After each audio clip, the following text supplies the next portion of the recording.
Good evening, council and staff. May I have a mover and seconder to call the meeting to order, please? Councilors Garwood and Fisher, that the special meeting of the Council of the Township of Springwater of May 31st, 2023 come to order at 5 p.m. All those in favor? And that has carried. Council, are there any disclosures of pecuniary interest this evening? And seeing none, may I have a mover and seconder to call the public meeting to order, please? Councilors Thompson and Moore, that this public meeting of the council held under Section 12 of the Development Charges Act 1997 as amended to present and obtain public input on the municipality's proposed development charges bylaw underlying background study be called to order at 5:01 p.m. All those in favor? And that again is carried. Welcome to this public meeting of the Springwater Township Council held in compliance with Section 12 of the Development Charges Act to give the public an opportunity to express their views regarding the proposed development charges bylaw and underlying background study. The first part of this meeting is to present the development charges background study. Following this, the public will be given an opportunity to make oral submission in person or virtually through Zoom. Any person wishing to make an oral submission must have notified the township prior to noon of this day and must be added to the commenters list. All comments or questions should be addressed to the chair. Oral submissions will be included in the meeting's minutes and form part of the public record, including the name and address of the speaker, as information collected under the Municipal Freedom of Information and Protection of Privacy Act. These minutes of the meeting will be posted on the township website. I will now call upon the clerk to confirm notice of this meeting and to which it was given. Notice of this public meeting was published in the April 21st, 23 Springwater link. The notice was also placed on the township's website and circulated through the township's social media accounts on April 21st, 2023. Has the township received any correspondence in response to the notice of public meeting? Correspondence has been received from the Midhurst Landowners Group in an email dated May 31st, 23, and from Keller Planning and Economic Consulting in an email dated May 31st, 23, and both pieces of correspondence can be found attached to this evening's agenda. Thank you. I will now call upon Daryl Abbs, Gary Sandlin, and Taylor Murphy from Watson and Associates to give a presentation outlining the development charges background study and proposed development charges bylaw.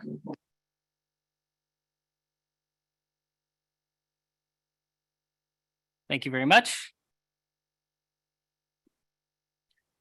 So good evening, Madam Mayor and the rest of council. It's a pleasure to be here tonight, especially in person. Tonight, I'm going to walk through a bit of a presentation on the development charge background study process, an overview of the calculations and the proposed development charge rates that we've calculated as part of the background study. So if we go to the next slide, please. Once we complete the presentation of the proposed policies and charges, we'll then open that up to questions from council and then questions from the public as well before we formally conclude that public meeting. Next slide, please. So the public meeting that we're undertaking this evening is a requirement of the Development Charges Act. And it, as mentioned, it is to provide input or receive input from the public and from council on the background study that was released and the proposed charges and policies in there. This is a mandatory requirement, and one of the other mandatory requirements before considering passage of the DC bylaw is to release the background study 60 days prior, and I'll show you on the next couple of slides how we've met that timeline requirement. Next slide, please. So we started this process back in June of 2022, and we started undertaking calculations, policy review, meetings with township staff in preparing the calculations. Throughout that process, Bill 23 was released, and I'll touch on some of those legislative changes and what they mean to the background study, policies, and calculations. On April 21st, we released the background study to the public, and that was updated or uploaded onto the municipality's website. On May 15th, we had a stakeholder engagement session. We heard from the development community. We presented the proposed calculations and the proposed rates and policies to receive feedback. And I believe subsequent to that meeting, they have provided some correspondence for this evening's meeting. We did release an addendum report on May 23rd. So we did make some revisions to the initial calculations based on some of the feedback we heard at the meeting and as well through further review by staff. Tonight is the formal public meeting as required, and then council consideration of the bylaws anticipated for June 21st, just in advance of the expiry date of the current DC bylaw. Next slide, please. So development charges, for those who aren't aware, are used by municipalities to recover the capital costs associated with growth. So you have new development coming to the municipality. That's new residential development, so new homes, new non-residential development, new businesses. You might require infrastructure to support that development. So DCs are used to recover those infrastructure costs that you're required to spend to accommodate that new development. DCs are in addition to what would normally be considered or constructed as part of a subdivision. So the capital that developers would normally construct. So if you think of within a subdivision, there's typically roads, water mains, wastewater mains, etc. Those are typically constructed by the developer, and even connecting the existing system to that new system that they're developing would be the local developer's responsibility.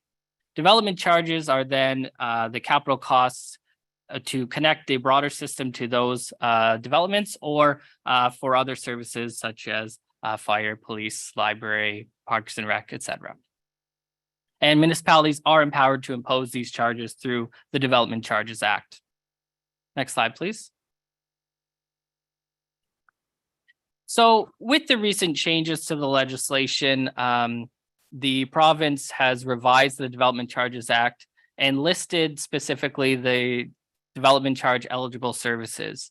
I'm not going to read them all, but they are presented on the screen. There was 20 of them, but through Bill 23, the province removed housing services, which was included in the county's development charge background study and bylaw. So what we've highlighted in blue here are the services considered as part of the township's background study and bylaw.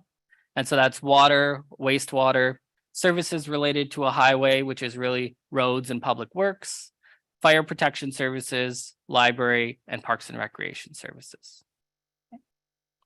Next slide, please. So as I mentioned, there were a number of changes to the Development Charges Act over the last few years, and the township did undertake a development charge update study in 2021, which did amend the policies and the bylaw to accommodate a number of these changes. So bills 108 and 138, what that really brought in was the requirement for certain types of development to pay in installment payments. So rental housing and institutional housing or institutional developments pay their development charge in 6 payments over 5 years. As well, certain types of development that proceed through site plan or zoning bylaw amendment applications have their rate frozen when they submit their applications. Bill 197 came in 2021 or in 2020, and that piece of legislation really removed a mandatory deduction that we had to do in the calculations, and as well brought in the community benefit charge legislation. Bill 213 really is just an exemption for universities. And so all of those changes have already been incorporated, which is why I've just kind of summarized them at a higher level here. But I do want to touch on Bill 23 and talk about some of the changes to the development charge legislation through that bill. Next slide, please. So as I mentioned, the bill was released and implemented while we were undertaking the development charge study process. So on November 28th, 2022. And it did amend the Development Charges Act as well as the Planning Act with respect to community benefit charges and parkland dedication. And so it is anticipated that these changes will negatively impact municipalities' ability to collect the revenues to fund growth-related expenditures. And so on the next slide, I've summarized here the additional exemptions from development charges that have been included in the legislation. And so what I've done is separate those into kind of two different buckets. So the orange outline in the first bucket, those exemptions are not yet in force. Okay, they'll come in force at a later date. So these relate to affordable units, whether they're rented or owned. And those are defined as where the rent or the purchase price is no more than 80% of the market value of the purchase price or the average market rent. And that number will be determined by a bulletin posted by the ministry on their website. And so as we understand, they're kind of working their way through how they're going to determine those numbers and how often they're going to update the analysis, because our firm had presented to the standing committee at the province some of issues we see with this. First being, how often will the numbers be updated? As we're aware, the housing prices change quickly over time. And so when housing prices decrease, does everything now become affordable and is exempt from DCs? What about the distinct areas in your municipality? So you can think of the different settlement areas you have in this township. What about the rural areas? The value of the homes are different in different areas of the municipality. So will that bulletin break that down into very specific sub areas for each municipality all across the province? And so I think that's some of the challenges the province are trying to work through right now. With respect to attainable units, these are defined as not affordable, but attainable, which would be further defined in the regulations to the Act. Again, we haven't seen these regulations. I think the province is still working their way through what that truly means. But whatever that does mean, those units will become exempt from development charges. Okay. We would note that the municipality will have to enter into an agreement to ensure that those units stay affordable or attainable for 25 years. And if they no longer become affordable or attainable, the development charges would be payable. Okay. On the bottom, we have units or affordable housing units that are required through inclusionary zoning. Those will be exempt from development charges. Nonprofit housing. Previously, nonprofit housing was able to pay their DC in installments over 20 years. Now they're just exempt. And then additional residential unit exemptions. So if you have a single detached home, a semi-detached home, or a row house, you can put up to 2 apartments, either in the basement or 1 apartment in the basement, one, let's say, on top of a garage, and those are exempt from development charges. Okay. Next slide, please. They've also brought in discounts for development charges for rental housing. So rental housing gets to pay their DC in 6 installments over 5 years. In addition, based on the number of bedrooms, you get a reduction in the DC payable between 15 and 25% for each unit. There are a number of other changes that will result in revenue reduction for municipalities across the province. So removal of housing as an eligible service, so that impacted the county's DC. Refinements to the definition of capital costs. So what the province did was removed studies as being an eligible cost for inclusion in the DC. So previously, studies, including the development charge background study, could be funded with DCs. Unfortunately, on a go-forward basis, they cannot. They've also added the ability to prescribe certain services for which land may not be included in the DC. Now, they haven't prescribed any services yet, so we can include the cost for land for all services, but that is something we're mindful of watching on a go-forward basis. Now, they've introduced this mandatory phase-in of the development charge rates. So whatever rate we calculate and impose on day one, we can only impose 80% of that charge for the first year. The second year, we can impose 85%, then third year, 90, 95, then 100. And then we can impose that full charge through the rest of the life of the bylaw. Okay. And then there was a requirement to extend the historical level of service calculations. So in Appendix B to the background study, previously we used to take an inventory of what you provided over the last 10 years. That's now extended to 15 years. Okay, so in the background study, you'll see the tables are quite longer. Next slide, please.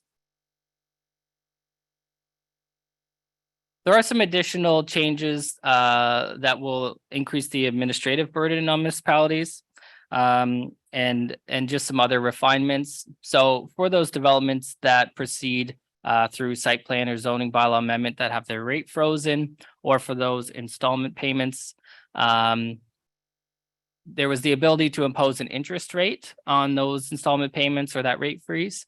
There was no maximum before, but I think the province has changed it because I think maybe one or two municipalities might have pushed the envelope a little too far. And so the maximum is actually set at the average prime rate plus 1%. So that's actually right now, it's not a small rate. I think at the end of last month, it was about 7% in that range was the average prime rate. There's now the requirement to allocate 60% of the monies in the reserve fund for water, wastewater, and services related to a highway to certain projects. So it doesn't mean you have to spend the money, but you have to note which projects that reserve fund balance monies are going towards. And then as well, they've extended the bylaw expiry for DCs. They used to have a life of 5 years. Now they can last up to 10 years. Okay. Next slide, please. So the Development Charges Act includes something like 60 or 70 clauses, and there's years of OMB and OLT cases that kind of guide the methodology for which we would calculate a DC. But what we've tried to do is just simplify this into 6 steps. So the first thing we have to do is we have to identify the amount, type, and location of growth within the municipality. So is it residential? If it's residential, is it single detached units, medium density, which might be townhouses, or is it apartments? On the non-residential side, is it industrial? Is it commercial? So once we identify the amount, type, and location of growth, we need to identify the servicing needs to accommodate that growth. So one example might be, we know we have new people coming to our municipality. We need recreation services. Item 3 there says, well, what's the actual capital cost to provide those services to meet that need? So if we need recreation services, the actual project might be a community center, would be the project that we would include in the development charge study. So once we've identified all of those capital costs to accommodate the development for all the services, we have to make a number of deductions. And so we have to take off any grants, subsidies, or other contributions you might receive, any share of the costs that benefit existing development. So if we take a fire station that's 1,000 square feet, knock it down and build one that's 2,000 square feet, we have to make a benefit to existing deduction to account for that existing 1,000 square feet. Okay. Any amounts in excess of the 15-year historical service standard calculations that we do in Appendix B must be removed, and any balances in the DC reserve fund get incorporated into the calculations. Once we get down to a net growth related amount for each service, we then allocate those costs between residential and non-residential benefit. And then we take those costs and divide it by the growth in each of those categories to come up with the development charge. And on the next slide here, it's really just summarizing this up with pictures, which is really just what's the development we need to accommodate, what's the cost to accommodate that development, take the cost, divide it by the development, and we get a development charge per unit for residential growth and a development charge per square meter for non-residential growth. So on the next slide, there are a number of mandatory exemptions from the development charges bylaw. And I know I mentioned a lot of them already, and you can see those highlighted in orange at the top there. Those are all changed or added because of Bill 23. So I won't repeat those. But in addition, the Development Charges Act provides that upper tier, lower tier governments won't charge each other DCs, nor the school boards. Okay, so if you build a facility, the county is not going to charge a DC for that facility, and vice versa. Industrial buildings can expand the footprint of the building up to 50%, and they don't have to pay development charges on that expansion. And then as well, universities are exempt from development charges. With respect to discretionary exemptions, council does have the ability to reduce the charge in whole or in part for certain classes or types of development. So one example might be place of worship, or all of industrial development might be exempt or discounted. You can phase in the charge over time at a different rate than what's required under the Act now. So if you didn't want to phase it by 80%, 85, all the way up to 100, perhaps you want to step it up at a slower rate, you can do that. And then there are redevelopment credits. And so municipalities will give credit for building that would be in existence if it's knocked down and replaced with something else. So if I had a single detached home and I want to knock it down and build 5 townhomes, the DC I pay is 5 townhomes minus 1 single detached. Okay. And on the next slide here, we just summarize the current exemptions in the township's DC bylaw. And so that's colleges, places of worship, hospitals, and unserviced farm help houses. And we're proposing to continue those exemptions in the draft bylaw that's included in the background study. Next slide, please. So with respect to local service policies, at the beginning of the presentation, I mentioned, what the developer is typically required to construct, and what the local service policy says, and this is provided in Appendix E to the background study, is what's the developer required to construct, and what above that would go into the development charge calculation. So for roads, for example, we might identify if it's a local road, it might be developer responsibility. If it's a collector or arterial road of a certain size, perhaps that goes into the DC. And when we identify those instances in which is the developer's responsibility versus the townships through the development charge calculation. And I will note the urban areas generally have a local service policy whereby if the infrastructure is required for a specific development or a few developments, that infrastructure is solely the developer's responsibility. Anything outside of that, so when we're talking about roads or other services, it's generally included in the DC study. Next slide, please. So this slide really just summarizes the funding sources for the infrastructure. So in the top bubble there, it says, service new growth or users. So to accommodate that new development, we need to build infrastructure. And the money needs to come from somewhere. And so if to the extent possible that it's growth related, you can fund it with development charges.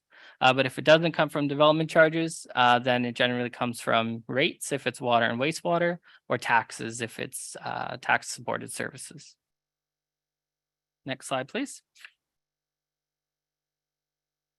So in terms of the growth forecast we utilize for the background study, one of the things you'll notice is we're only looking at a forecast to 2031. And I think when we began the study and looking at the urban service areas as well, we're still working off kind of the old forecast numbers before we move to using the county's new 2051 numbers.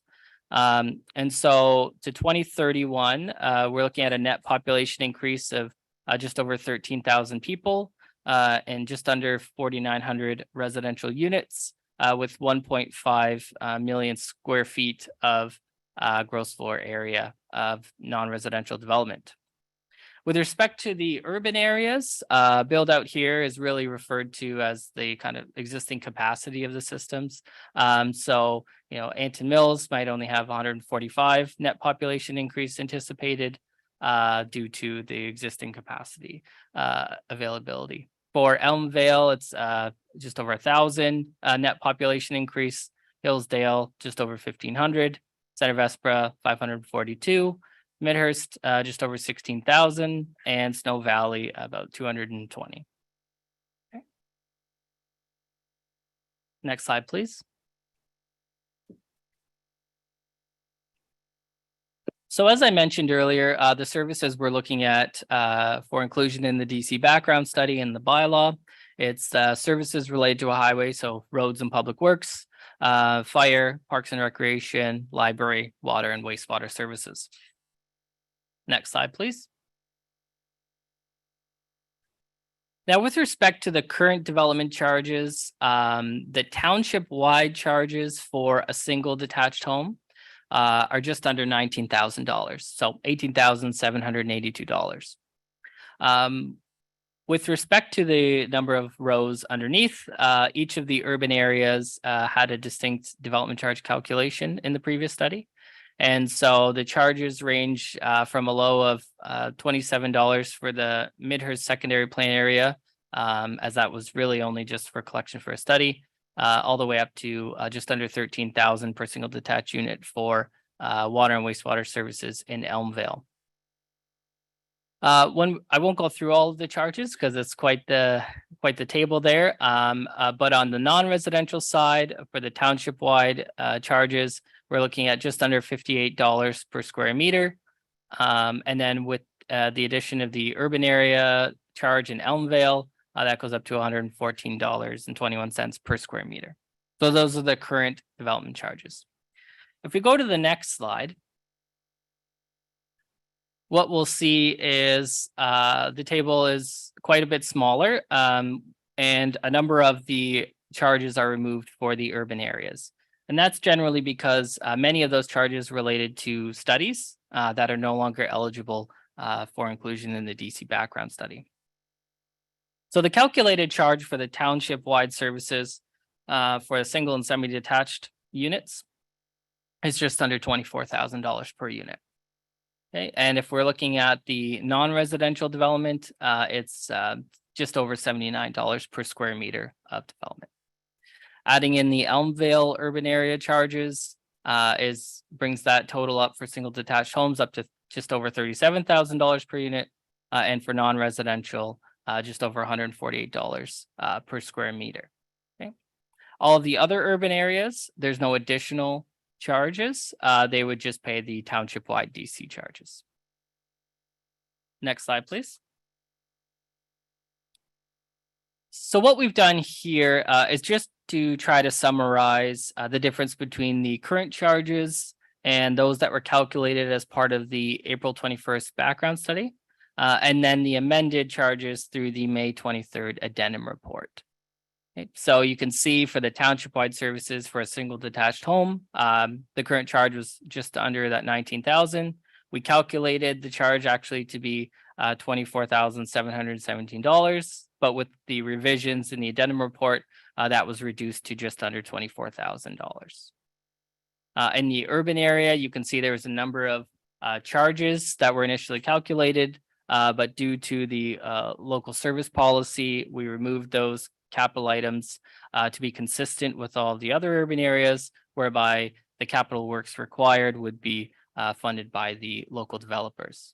And so that leaves the charges just for Elmvale for water and wastewater, and total on top of the township-wide services to be just over $37,000 per single detached unit.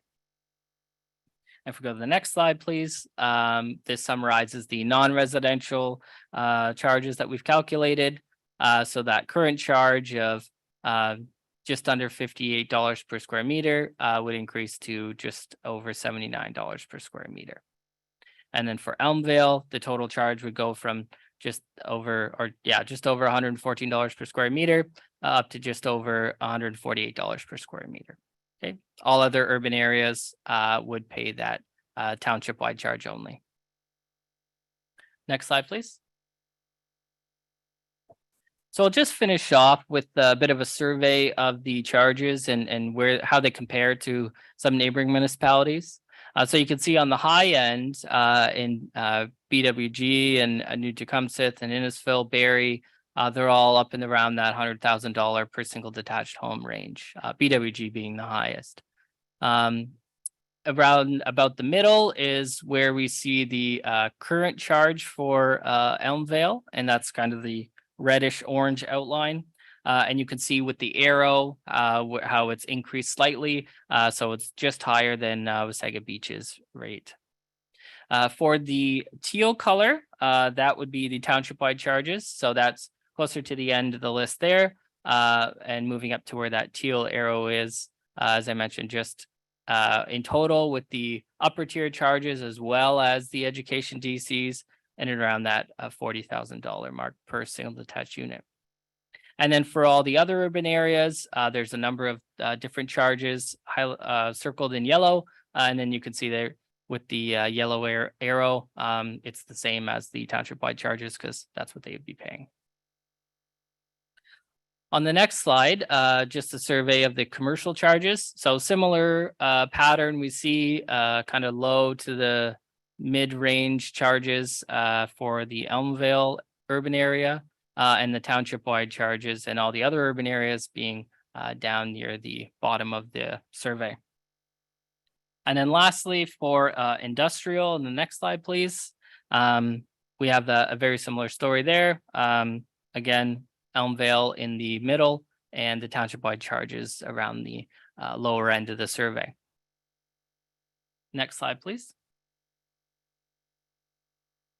So in terms of the study process and timelines, we've met all the requirements thus far of the Development Charges Act. And as mentioned, the council's consideration of the bylaws anticipated for that June 1st, 2023 meeting.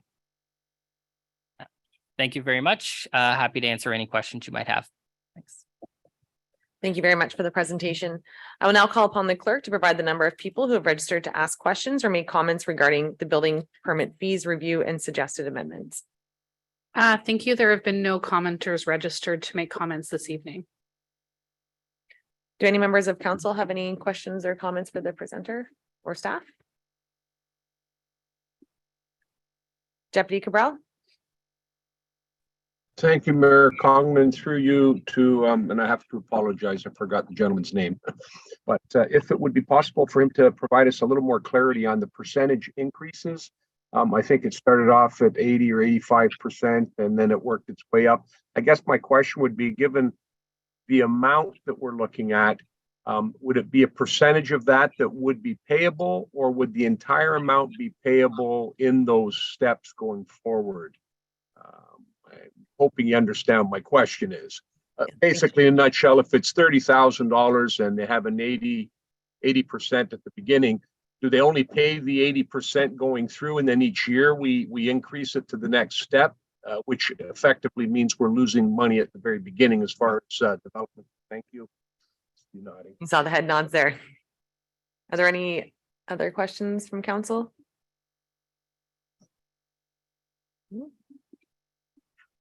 All right. Okay.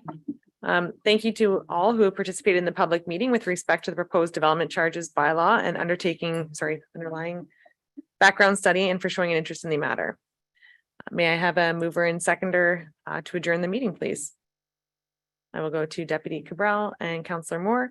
That the public meeting held under Section 12 of the Development Charges Act 1997 as amended to present and obtain public input on the proposed development charges bylaw and underlying background study does now adjourn at 5:33 p.m. All those in favor? And that is carried. Thank you. Thank you very much.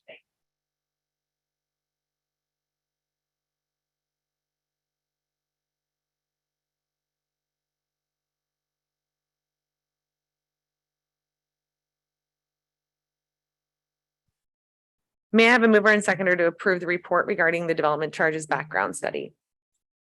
Councillors Fisher and Thompson.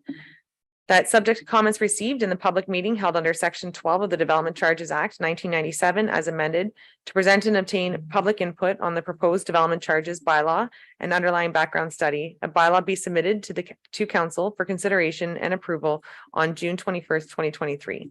Are there any questions on that motion? And seeing none, all in favor? And that is carried.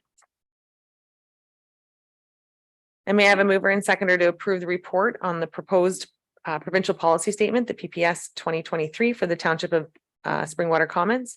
And the motion reads that the report from the Director of Planning Services regarding ERO 196813 provincial planning statement dated May 31st, 2023 be received, and that subject to any comments received from council staff be authorized to submit township comments as generally outlined in the report to the Environmental Registry of Ontario prior to June 5th, 2023. And just require a mover and seconder on that.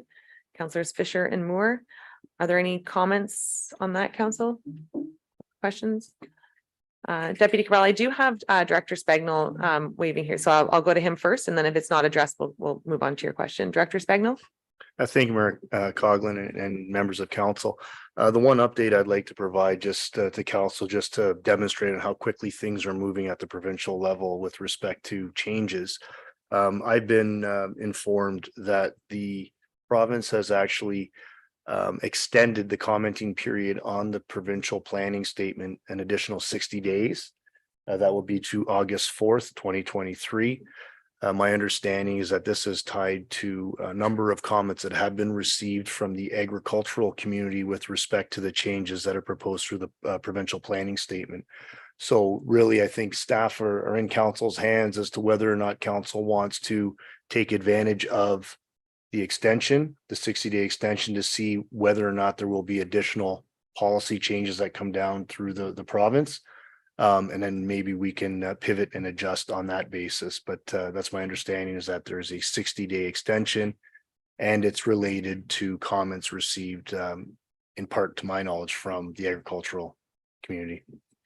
And before I do go to Deputy Cabral, just to follow with that, Director Spagnol, was the clause to have the 3 lots per unit removed entirely, or is it just being questioned? I just have residents asking at this point. Mayor Coughlin, the terms of what those changes may result in from a provincial planning standpoint are unknown at this time. It's just we know that there's been an extension to the time frame to which comments are being received to August 4th. Thank you. Deputy Cabral.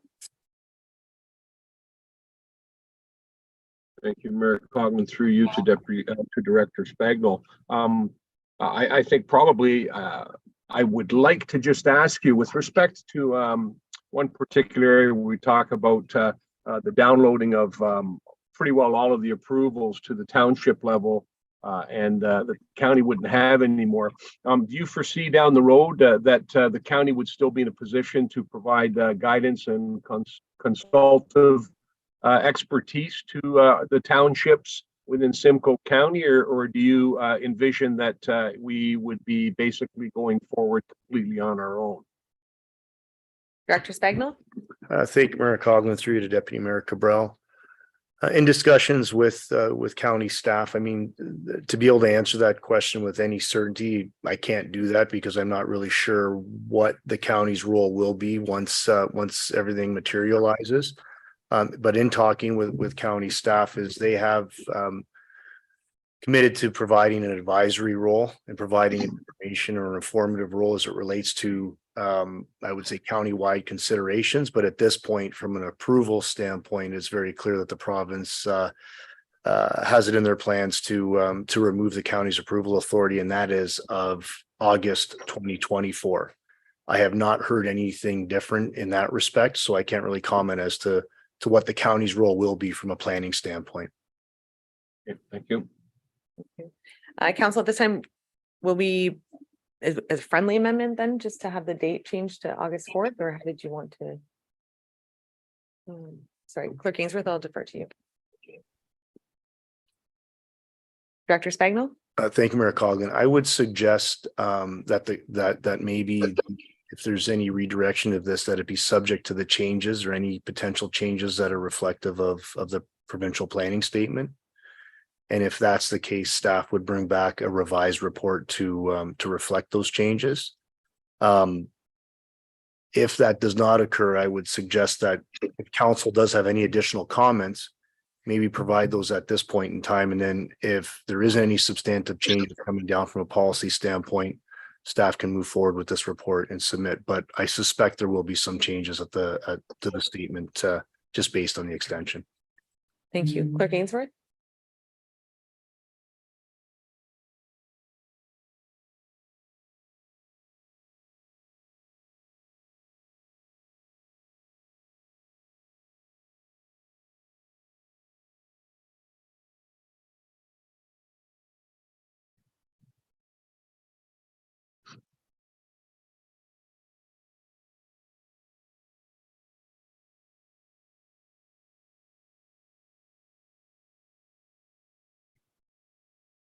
Clerk Ainsworth. Thank you. I would recommend removing the June 5th date and changing that to